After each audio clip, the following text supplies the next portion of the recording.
Welcome to Rightfully Hers at the Florida Historic Capitol Museum. My name is Rachel Bassan Porter. I'm the Director of Research and Programming here. And I'm excited to show you some of the artifacts that we have on display as part of a loan from Senator Lauren Book and Ron Book as well.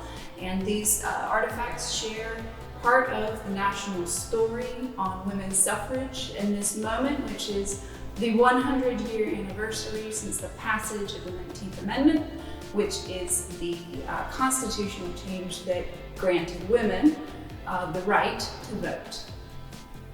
And in our exhibit, we have some pretty amazing things, including this very large poster reproduction of a Nina Allender cartoon. Nina Allender was associated with the National Women's Party. She was one of the cartoonists that worked for their magazine, The Suffragist. And of course, this is from a really important moment when President Wilson was being picketed daily by suffragists standing outside of the White House. And here sharing the importance of suffrage for the National Women's Party. And this is one of the first things that you see when you walk down the hallway into this exhibit.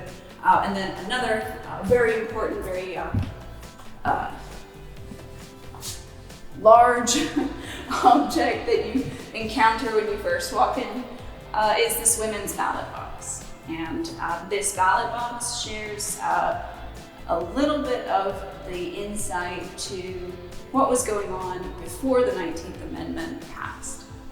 In some states, it was possible for women to vote. There were even some states that allowed women to vote in presidential elections, but in many places, women were allowed to vote only in certain races. And so this women's ballot box, which shows a little bit of use on it, would have been placed next to the regular ballot box, allowing then women to place whatever cards, ballots that they were allowed to vote in into this ballot box. So this is from 1904.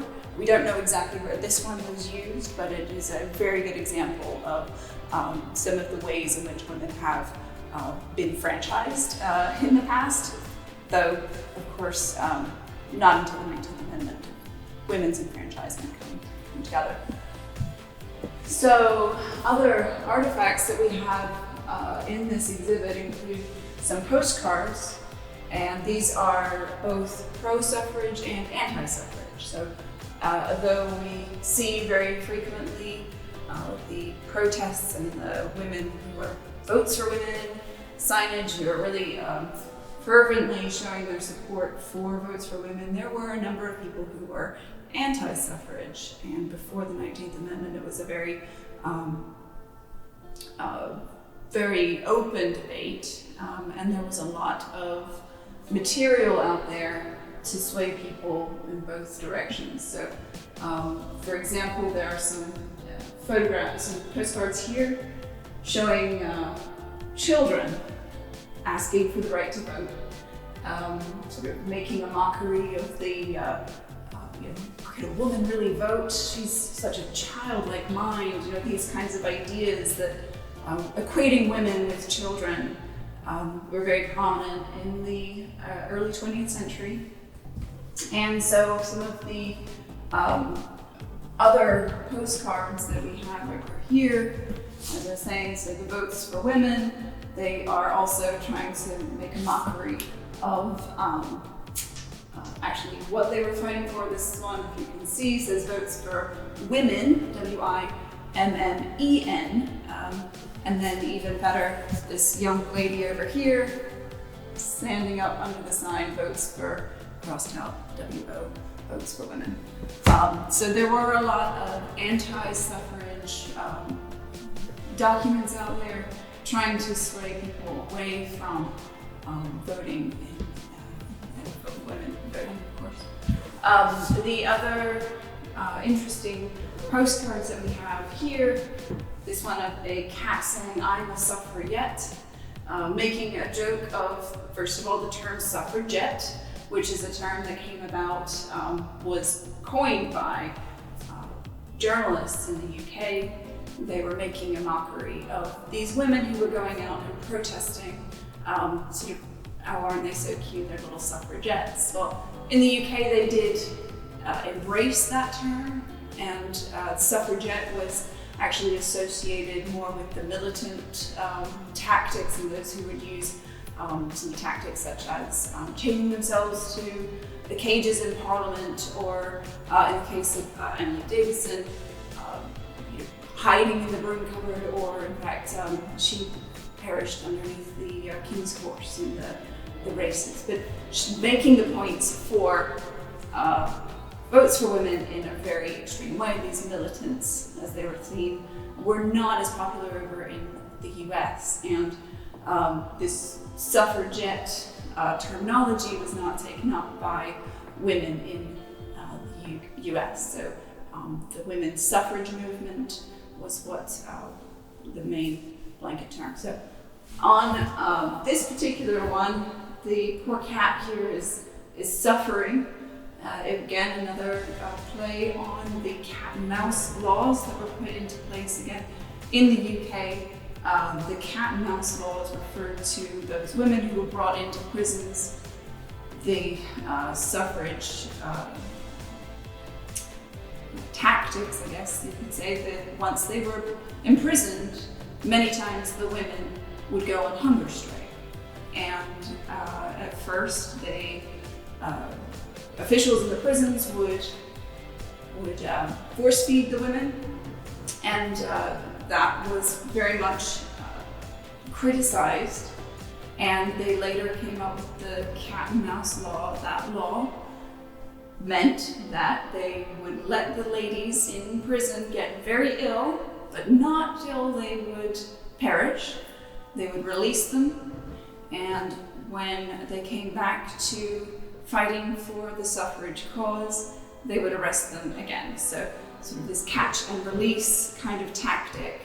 That really did bring in some of the imagery around cats in particular being associated with the suffrage movement, or the suffragette movement, more so in the UK, which then leads me to this friendly little flower vase with the red cat saying, "I want my vote."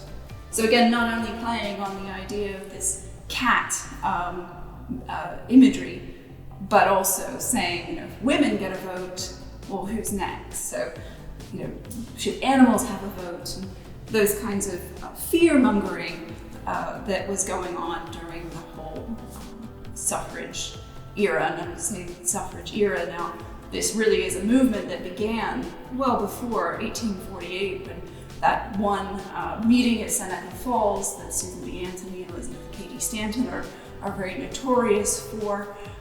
It really does go back much, much earlier than that. And I'll just say as well that it does continue, and there are post-1920 issues with voting for also universal suffrage. Was not something that was granted with the 19th Amendment. So with that, the idea of equal suffrage, I'll point out this very cool stamper that was used to make badges. So votes for women was a very common badge emblem. This one says equal suffrage, and it has the same stars around it as the votes for women that was very popular. But this one really does show the workmanship behind that, and the idea of making these women who are working very hard for the cause of votes for women. One of the other interesting artifacts in this case is this sewing kit from November 6th is the date on it. So November 6th, 1917. And so it says, votes for women, vote yes, November 6th, and it is from 1917. This is a World War I issue sewing kit, a government issue sewing kit. And 1917 was actually when the US started its involvement in World War I.